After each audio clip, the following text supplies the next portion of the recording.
Capítulo 10. La raigambre del nazismo. A la luz de todo lo que hemos visto, ¿cómo se explica el fenómeno del nazismo en Alemania? De acuerdo con lo que sabemos, el pueblo alemán tiene muchas de las características propias del hombre protestante. Es trabajador, disciplinado y ejercitando estas condiciones llegó a obtener un alto nivel económico de vida. Metódico y responsable, sus ciudades son modelo de orden y limpieza. Si los hombres de formación protestante tienen rasgos que los hacen más propensos a vivir en libertad y democracia, ¿cómo es posible que en un país de mayoría luterana y con gente que presenta esas características se haya producido la barbarie nazi? Para responder a este interrogante, que parece echar por tierra todo lo que hemos expuesto sobre las influencias religiosas, pueden formularse dos explicaciones. La primera nos dice que, en realidad, Alemania no es un país protestante, sino esencialmente mixto. Ya en tiempos de Bismarck, los católicos constituían la tercera parte de la población y, en 1927, sobre 63 millones de habitantes, los protestantes sumaban 40 millones y los católicos 20. Aún en Prusia, que siempre se consideró el corazón del luteranismo, la proporción en 1927 era la misma: 24 millones de protestantes contra 12 millones de católicos, es decir, 2-1. Pero en los días de la expansión hitleriana, la proporción se había invertido y, sobre 75 millones de habitantes, los católicos constituían el 53%, es decir, la mayoría. Esto ocurrió porque los países anexados por Alemania, como Austria y los Sudetes, eran católicos. En definitiva, Hitler imperaba sobre una población mayoritariamente católica. Además, el mismo Hitler, como Goebbels, Himmler y otros miembros de la llamada Guardia Vieja del partido nazi, eran católicos, aunque en general no practicaban. Joseph Goebbels, considerado el intelectual del partido, había sido educado por los jesuitas e incluso llegó a ser seminarista antes de dedicarse a la política.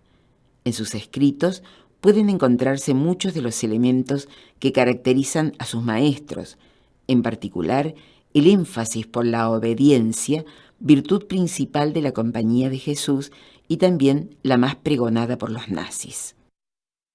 Goebbels expresaba un gran desprecio por las masas, sin cerebro, cuyos instintos indisciplinados es necesario canalizar para utilizarlos, concepto que obviamente justificaba la existencia de una élite que las manejara y condujera a esos fines altruistas y superiores que las propias gentes no podrían comprender en su totalidad. Por ello, los nazis elaboraron a la perfección un sistema educativo y de formación de dirigentes, con prácticas muy similares a las utilizadas por los jesuitas.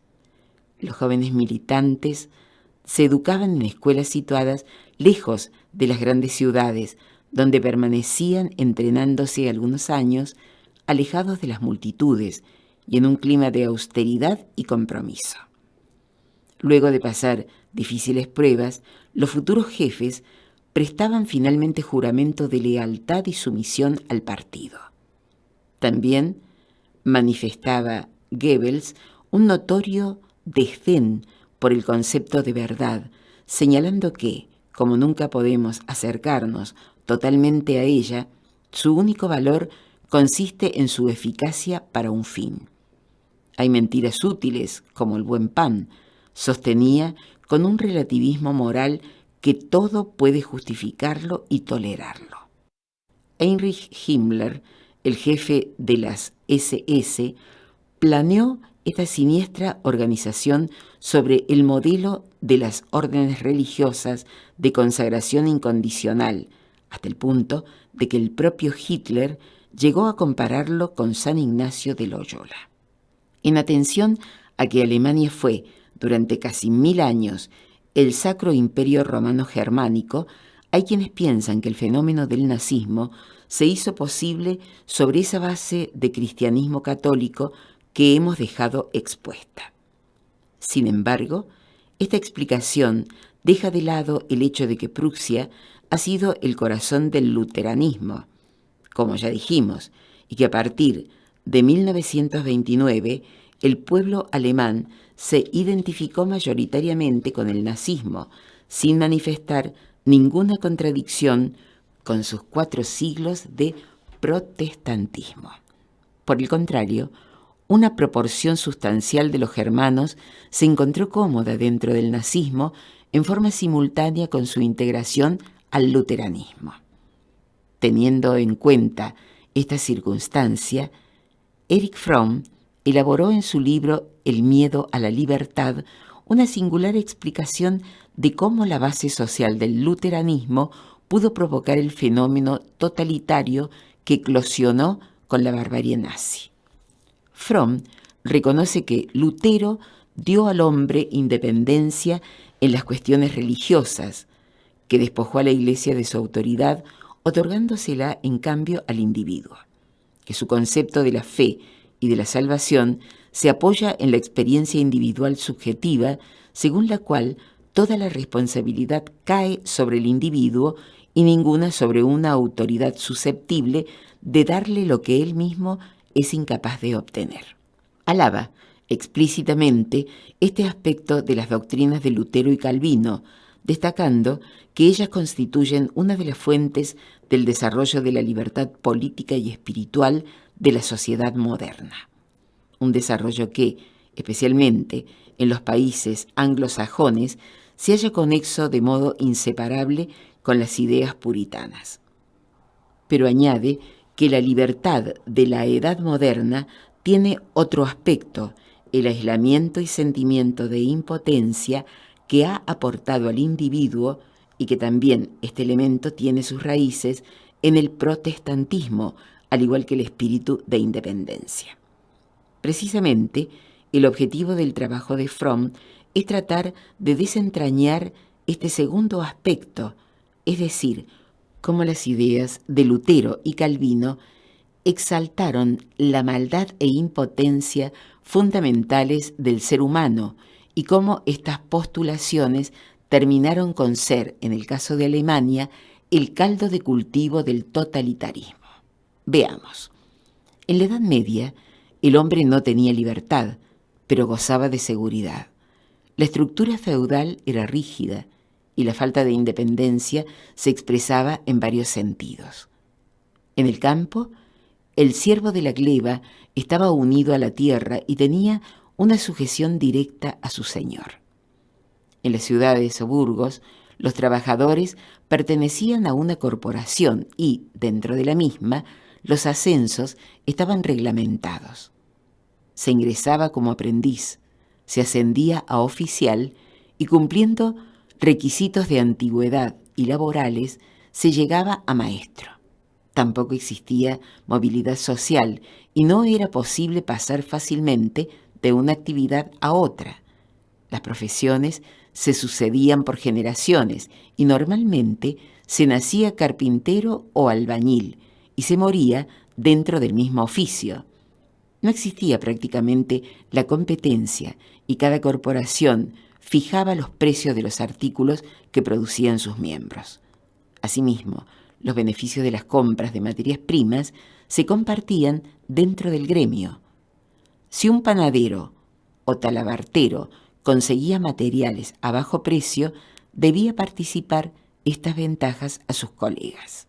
De más está decir que tampoco en el orden político o religioso había la más mínima libertad. No obstante esta falta de autonomía e independencia, el hombre medieval podía sentirse seguro, protegido. Al poseer, desde su nacimiento, un lugar determinado, inmutable y fuera de discusión dentro del mundo social, el hombre se hallaba arraigado en un todo estructurado y de este modo la vida poseía una significación que no dejaba lugar ni necesidad para la duda. Una persona se identificaba con su papel dentro de la sociedad. Era campesino, artesano, caballero y no un individuo a quien le había ocurrido tener esta o aquella ocupación. El orden social era concebido como un orden natural, y el ser una parte definida del mismo proporcionaba al hombre un sentimiento de seguridad y pertenencia. Dice Fromm en Descripta Síntesis. Es cierto que había miseria, privaciones y sufrimientos, pero los señores feudales cumplían ciertas funciones de protección y, además, estaba la Iglesia, que explicaba el dolor por medio del pecado original y ofrecía un lugar en su seno y eventualmente otro en el cielo a todos sus hijos. La gente no tenía libertad, ni siquiera para los desplazamientos geográficos, que en general eran bastante limitados, pero dentro de ese mundo cerrado no se hallaba sola ni sumida en el aislamiento. Cuando el orden feudal comienza a resquebrajarse y es reemplazado por formas mercantilistas y capitalistas, el hombre va cortando vínculos y recupera libertades. Se posibilita la movilidad social y la estructura económica se basa cada vez más en la formación de capital, la iniciativa individual y la competencia. En la jerarquía social no interesa ya tanto el nacimiento a la sangre como la tenencia de riqueza que los comerciantes suelen arriesgar en la producción y el intercambio. El ciudadano, a su vez, puede desplazarse dentro de las actividades y ofrece libremente su fuerza de trabajo y habilidad artesanal. El cambio en la estructura social es paralelo a las modificaciones en la personalidad del ser humano, que va desarrollando un individualismo creciente en casi todas sus manifestaciones, incluidas las culturales y artísticas. Los principados italianos van a la vanguardia de este fenómeno y son la cuna del Renacimiento, una de cuyas características es, precisamente, la exaltación de la personalidad. El avance y la difusión del capitalismo rompen la estructura feudal y se acaban los privilegios de los nobles, entre ellos algunos tan odiosos como el ya mencionado derecho de pernada, que otorgaba al caballero la facultad de tener el primer contacto sexual con la hija del vasallo que contraía matrimonio. Los siervos de la gleba pueden movilizarse y en el orden económico deja de haber lugares fijos y permanentes que pudieran considerarse naturales e inmutables. Los artesanos y productores tienen libre acceso a los mercados de compra de materias primas y ventas de sus productos y pueden, por lo tanto, mejorar y prosperar de acuerdo con sus esfuerzos y habilidades. Ha quedado atrás el sistema reglamentado y pueden independizarse y tentar suerte. Es posible arriesgar y saben que ese camino puede conducir al éxito. Es precisamente en esta época cuando en el terreno religioso Lutero inicia la gran revolución protestante, que también en este plano viene a dar libertades al hombre, separándolo de la tutela de las jerarquías eclesiásticas, como lo hemos descrito ya con detenimiento. La reforma lo libera en el aspecto confesional, como el capitalismo lo hace en el campo productivo, y las ideas iluministas tenderán a hacerlo en el área política. Pero todo este clima de independencia y libertad, celebrado en el mundo europeo civilizado, trae también su contrapartida para el individuo. El nuevo ordenamiento lo ha dejado solo y no puede ampararse en su posición tradicional. Progresará, sin duda, podrá enriquecerse y acumular poder económico y hasta político según su tarea e inteligencia, pero ahora debe moverse en un ambiente de incertidumbre y aislamiento, determinado por la inestabilidad de los mercados y los precios. En el orden medieval le bastaba con producir buenos panes, muebles o monturas, pues sabía que el gremio le garantizaba materias primas y precios de venta para sus productos. Ahora no es suficiente elaborar buenas mercaderías, ya que son las leyes de la oferta y la demanda en mercados ampliados y que no controla las que determinarán si se enriquece o quiebra.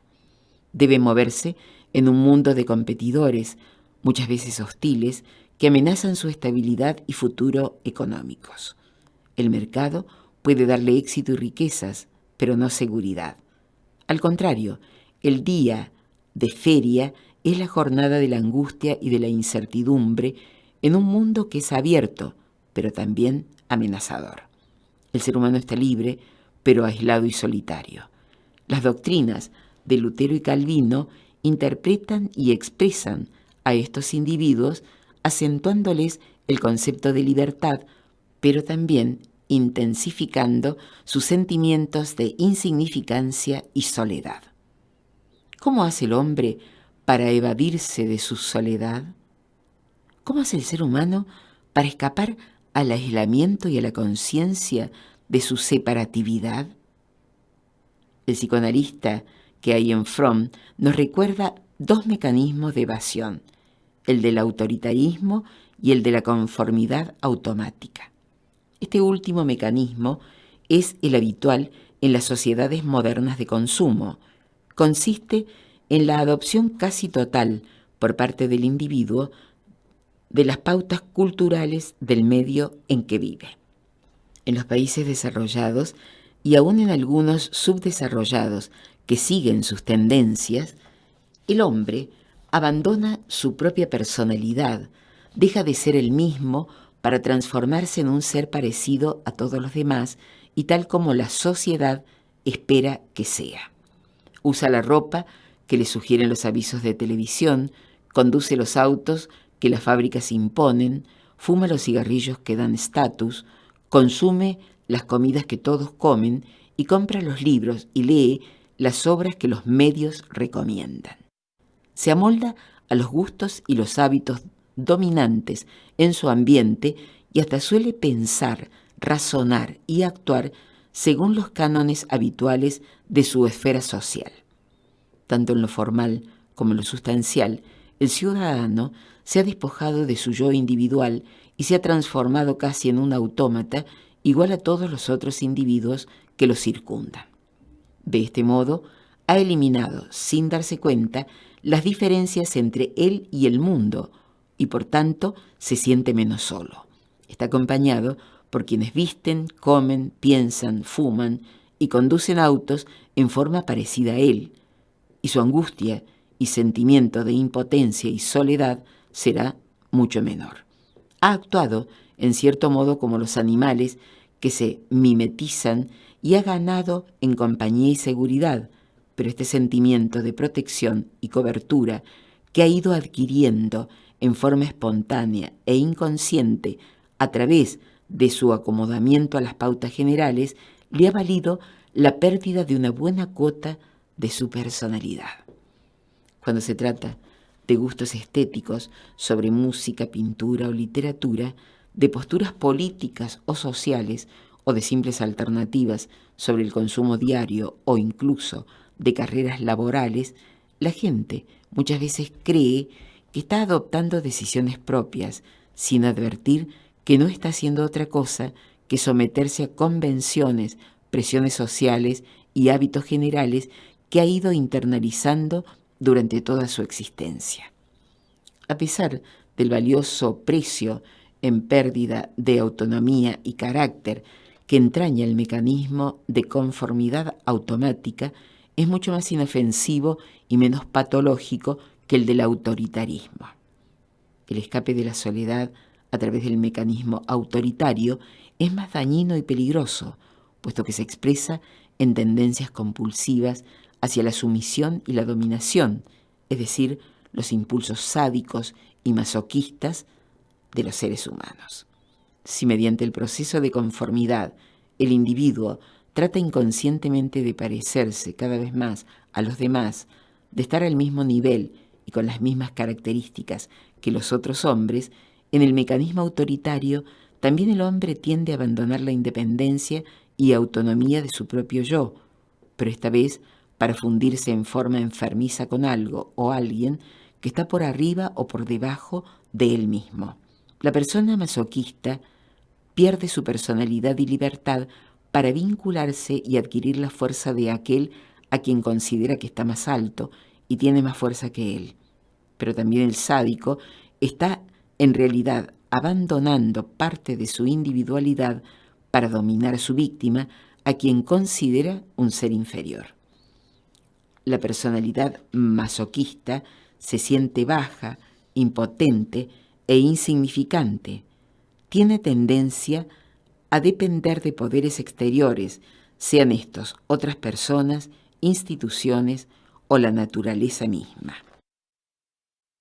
Le parece que no puede dominar las circunstancias y suele autocastigarse de un modo u otro con impulsos contra sí mismo que asumen distintas formas. El carácter sádico, a su vez, tiende a dominar y someter al prójimo hasta el punto de que trata de arrancarle todo lo que puede. Incluso se complace en provocar sufrimiento a los demás a través de castigos corporales o espirituales.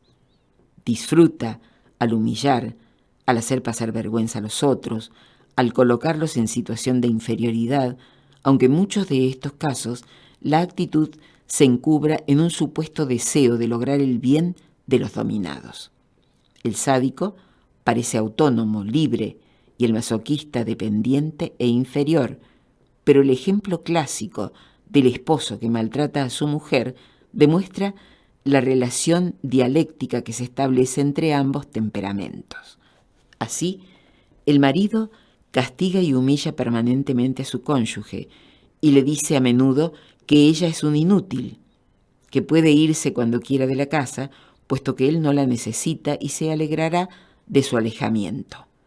Pero el día que la esposa reúne fuerzas y le avisa que deja su hogar, el hombre se desespera, le dice que la ama, le pide y hasta le ruega que no lo abandone. Si la mujer, que tampoco tiene en realidad la firme decisión de irse, opta por creerle y acepta quedarse, la comedia empezará otra vez. El marido volverá a maltratarla y agredirla hasta que una nueva crisis se avecine, demostrando que en realidad se necesitan mutuamente, pero dentro de esa relación patológica. El sádico parece el fuerte y la masoquista la débil, pero en verdad ambos se precisan para dejar de estar solos, para abandonar el aislamiento y el sentimiento de insignificancia.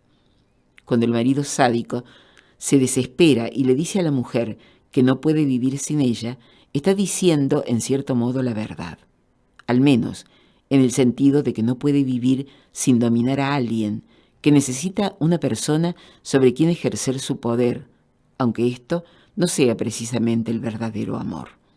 Psiquiatras y sociólogos han tratado in extenso la naturaleza y las características de la relación sadomasoquista, constitutiva de la estructura autoritaria, pero Fromm es quien ha destacado con nitidez que en su base se encuentra la necesidad humana de evitar o atenuar el insoportable sentimiento de soledad en ambos términos del fenómeno. El masoquista suele estar acosado por un profundo miedo derivado de su soledad. Por ello busca a quien unirse, a quien encadenarse, a quien someterse.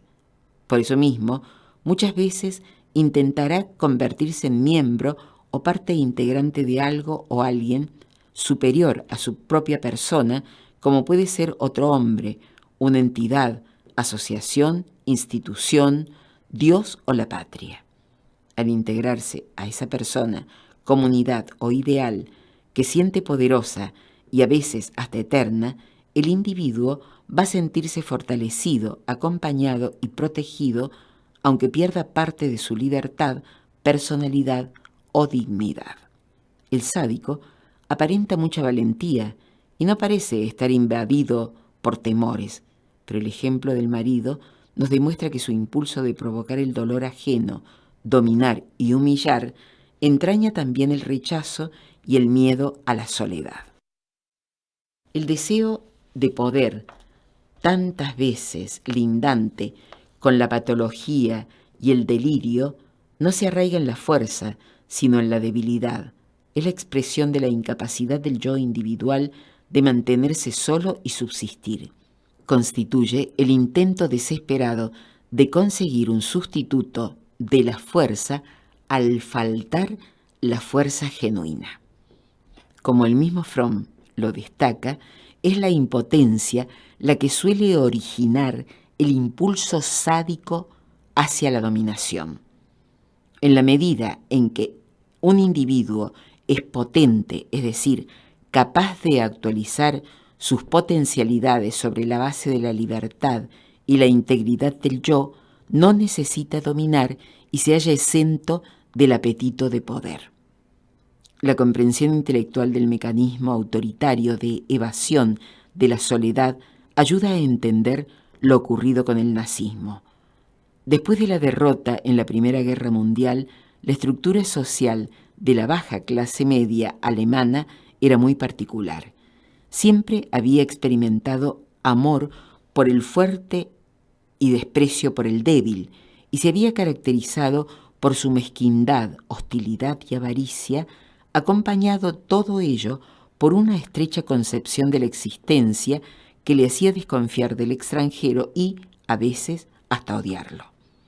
Dentro de esos cánones de pequeñez económica y psicológica que muchas veces se manifestaban bajo un supuesto matiz de moralismo, la monarquía había representado para la clase media una autoridad sólida e indiscutible, en cuya fuerza se amparaba. Bajo la majestad del Kaiser y a la sombra de instituciones vigorosas como la religión y la familia bien constituida, el integrante de la pequeña burguesía experimentaba un sentimiento de protección y hasta de orgullo, al sentirse parte de un ambiente cultural y político que lo albergaba y le proporcionaba estabilidad. Pero en el período de posguerra, y particularmente a partir de la crisis de 1929, toda esta estructura de protección pareció desaparecer bajo sus pies. La inflación galopante no solo le quitaba sus ahorros y lo dejaba arruinado, sino que también le hacía perder la confianza que siempre había tenido en el Estado, pero ahora no cumplía las promesas estampadas en billetes de banco y títulos públicos. Instituciones venerables, como la monarquía, eran reemplazadas. Se escarnecía a los militares derrotados y en el Parlamento y el gobierno podía verse a agitadores rojos y a personas sin nivel. Todo ese orden jerárquico que durante décadas había sostenido a su sector parecía haberse derrumbado. Los miembros de las clases medias tenían razones para sentirse solos y desamparados. No es de extrañar, entonces, que la novedosa ideología nazi, que preconizaba la sumisión incondicional al líder y simultáneamente el odio a las minorías raciales y políticas, con ansias de conquista y dominación mundial y de creación de una nueva estructura de masas fuerte y poderosa a la cual incorporarse, el partido nazi haya arraigado rápida y fuertemente en esos grupos sociales, otorgándoles un nuevo marco de referencia y seguridad. El sentimiento de insignificancia que se había apoderado de los sectores medios alemanes y de muchos otros grupos, acentuado por las humillaciones del Tratado de Versalles y la impotencia que los profesionales y obreros capacitados experimentan siempre frente al fenómeno de la desocupación y la falta de oportunidades laborales, impulsaba la incorporación masiva a un movimiento electrizante que declaraba ser la encarnación y la exaltación del espíritu elevado del pueblo alemán y la representación viva de una raza aria pura que simbolizaba el ancestral anhelo militar germano. Incorporado a ese partido nazi que tendía a expandirse dentro de la sociedad y a representar la totalidad de la nación, el individuo se sentía nuevamente protegido y amparado, miembro de una entidad superior que le daba cobertura y, además, volvía a disfrutar el sentimiento de la dignidad perdida. El temperamento masoquista comenzó a funcionar y, a través del mecanismo autoritario, los ciudadanos alemanes experimentaban en los actos masivos grandes satisfacciones emocionales provenientes de su integración a una entidad fuerte y poderosa que representaba la superioridad alemana sobre un mundo débil y decadente. Habían perdido su individualidad y libertad, pero ello no significaba nada frente a la seguridad y fortaleza que ahora habían desplazado al antiguo sentimiento de desamparo y soledad. Como ni el sadismo ni el masoquismo se dan en puridad, sino que suelen acompañarse y relacionarse dialécticamente, también las masas dominadas y ahora cautivas podían tener sus expresiones de dominio y crueldad sobre las minorías étnicas que, como la judía, debían ser castigadas por sus imaginarios ataques contra la pureza de la raza o el espíritu de la nación. Fieles a la estructura del mecanismo autoritario que suele reproducirse en el mundo militar, las masas nazis eran sumisas ante el Führer y altivas frente a los débiles y perseguidos. Como decía Sancho Panza, soberbias con los humildes y humildes con los soberbios. La personalidad del propio Hitler estaba imbuida de esta estructura mental autoritaria, como lo ha mostrado Fromm, ejemplificando con párrafos de su libro Mi lucha. Así, el afán de poder típico del sádico se expresaba en su relación con las multitudes, a quienes despreciaba, pero a la vez amaba, en la forma en que lo hacía el marido del ejemplo que hemos visto. Por ello expresaba que las masas se satisfacen al ser dominadas, pues lo que ellas quieren es la victoria del más fuerte y el aniquilamiento o la rendición incondicional del más débil. Como una mujer que prefiere someterse al hombre fuerte antes que dominar al débil, puntualizaba en otra parte, así las masas aman más al que manda que al que ruega, y en su fuero íntimo se sienten mucho más satisfechas por una doctrina que no tolera rivales que por la concepción de la libertad propia del régimen liberal. La misma tendencia al dominio y la posesividad exhibía Hitler cuando manifestaba como el orador que debe quebrar la voluntad política de su auditorio. Parece que durante la mañana y hasta durante el día, decía, el poder de la voluntad de los hombres se revela con sus más intensas energías contra todo intento de verse sometido a una voluntad y una opinión ajena. Por la noche, sin embargo, sucumben más fácilmente a la fuerza dominadora de una voluntad superior. En verdad, cada uno de tales mítines representa una esforzada lucha entre dos fuerzas opuestas. El talento oratorio superior de una naturaleza apostólica dominadora logrará con mayor facilidad ganarse la voluntad de personas que han sufrido por causas naturales un debilitamiento de su fuerza de resistencia, que la de aquellos que todavía se hallan en plena posesión de sus energías espirituales y fuerza de voluntad. Como en los casos anteriores, tampoco el carácter de Hitler dejaba de tener rasgos masoquistas, que se expresaban en su notoria tendencia a someterse y entregarse a una fuerza superior que él identificaba con Dios, la naturaleza o el destino manifiesto del pueblo alemán según las circunstancias. Cuando ese hombre y ese partido llegaron al poder, el fenómeno de la agrupación masoquista se generalizó debido a que mucha gente llegó a identificar el nazismo con Alemania, según la idea totalitaria, antidemocrática y antipluralista que el propio Hitler preconizaba. Desde el momento en que hay un partido único, que es el exclusivo intérprete de la nación, quien se opone al nazismo está en contra de Alemania. La difusión y penetración de este dogma a través de la maquinaria propagandística oficial derrumbó las barreras y trabas de muchos indiferentes o tibios que terminaron sumándose a la dictadura y haciéndose cómplices del genocidio por el temor de quedar excluidos de esa comunidad nacional y partidaria que les daba protección. Aunque muchos ciudadanos alemanes seguramente no aprobaban todas las políticas de Hitler, el sentido de pertenencia a su nación les hizo claudicar en sus principios, demostrando que los seres humanos suelen tener miedo a ser apartados de un organismo o comunidad mayoritaria.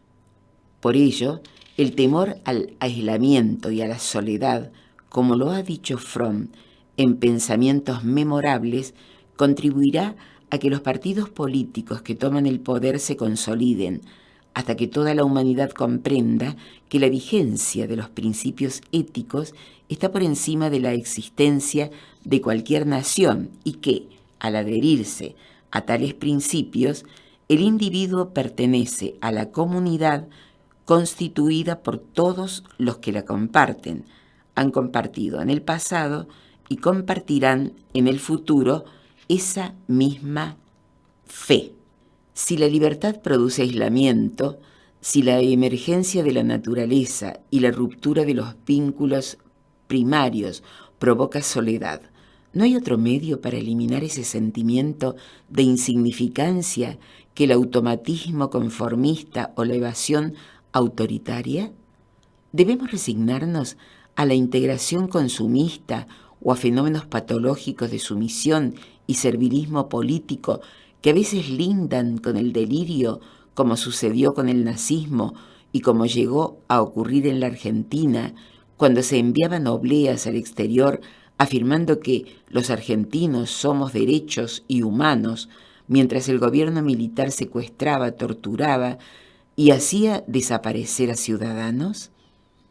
Así como en el amor personal, la relación no debe basarse en la subordinación o el dominio que implica la pérdida de la integridad de uno de los amantes o de los dos, sino en el respeto de la espontaneidad y libertad de cada uno de los miembros de la pareja, no en la disolución de uno en el otro, ni en la posesión absorbente, sino en la aceptación de la igualdad e independencia de ambos. Así también, en la esfera social y política, el hombre puede comunicarse y relacionarse con los demás a través de un trabajo creativo y espontáneo que le permita crecer como persona y actualizar sus potencialidades sin afectar a los demás ni conectarse con el mundo de un modo enfermizo o pervertido. En el plano del amor individual, en la esfera laboral, en el mundo cultural que desarrolla los placeres estéticos o el campo de la participación en la vida política de la comunidad, el hombre moderno puede ejercitar con grandeza su libertad, demostrando que la dignidad y la nobleza de la autonomía humana solo encuentran su plenitud en el marco de la tolerancia y el respeto irrestricto de la persona y los derechos ajenos. Si bien es ineludible que el hombre en gran medida nazca, viva y muera solo, la única cobertura y protección verdadera y efectiva contra el aislamiento que puede adquirir en su existencia es la que proviene de la consideración propia y ajena que logra con un quehacer creativo incesante y una conducta recta y respetuosa hacia los demás seres. Finalmente, nos permitimos esbozar una explicación que podría ser complementaria de las dos anteriores. Como ya lo hemos puntualizado, en Roma y las sociedades latinas, el Estado estuvo siempre antes que los particulares.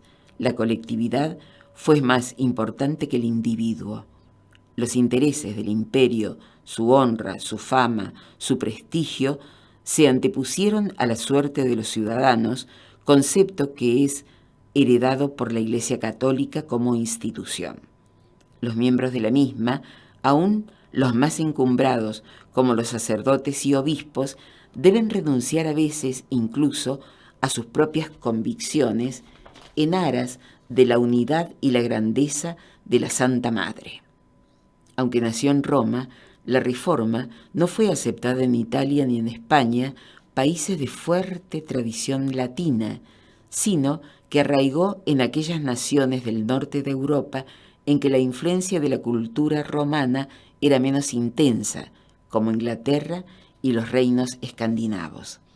Así como las doctrinas de Cristo, nacido y criado en Judea, no prendieron entre los judíos, y por ello Paulo de Tarso decidió predicarlas entre los gentiles, también las ideas de la Reforma necesitaron otra base cultural para poder afianzarse y fructificar.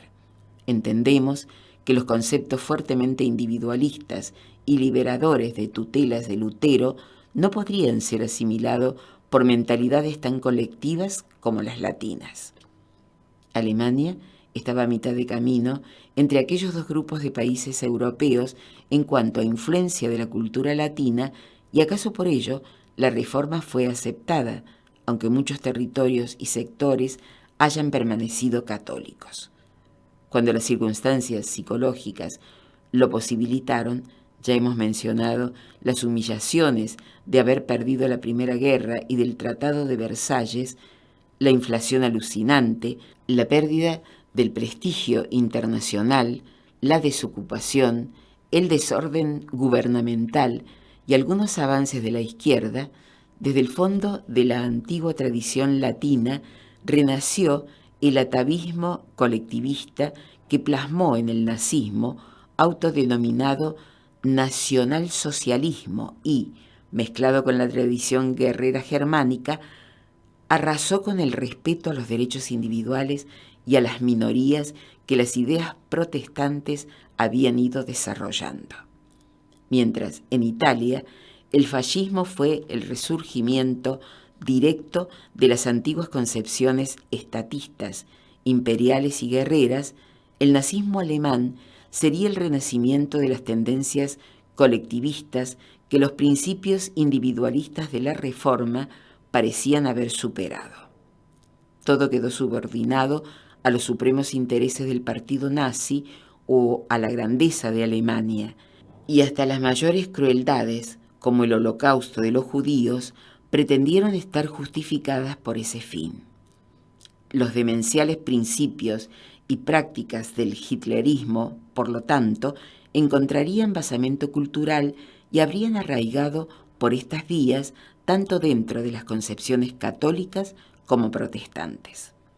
Por la ruta del catolicismo, que tiende a hacer del hombre un ser tutelado, o por la vertiente protestante, que acentúa su sensación de soledad, el ciudadano alemán se dejó arrastrar al episodio autoritario y a su secuela genocida. A los pueblos hispanoamericanos y latinos, que somos tan propensos al autoritarismo, nos conviene tener muy presente estas circunstancias, aunque con la precaución de entender que el tema del nazismo no está del todo esclarecido. El político socialdemócrata e intendente de la ciudad de Gießen, Manfred Muntz, nos manifestaba en 1988 que, siendo un niño, siempre le preguntaba a su progenitor sobre el nazismo y acerca de qué había hecho él durante aquel régimen. Mi padre nunca me contestó, nos dijo, añadiendo que hasta 1960 la gente en Alemania no quería hablar del tema, unos por miedo y otros por vergüenza. Solo después de esa fecha, el episodio del nazismo empezó a ser tratado profundamente en universidades, ateneos, academias y en los hogares. En general, se coincide en que la catástrofe final del hitlerismo, el colapso de ciudades arrasadas y destruidas en más de un 90%, determinó que la gente comprendiera que las ilusiones iniciales de todo autoritarismo suelen terminar en el abismo. El desarrollo completo del proceso, su trágica maduración y culminación, ayudó a los alemanes a aprender la lección. En algunos de nuestros países, escandilados todavía por espejismos, ¿Faltará que el fenómeno autoritario se complete hasta límites aún no alcanzados?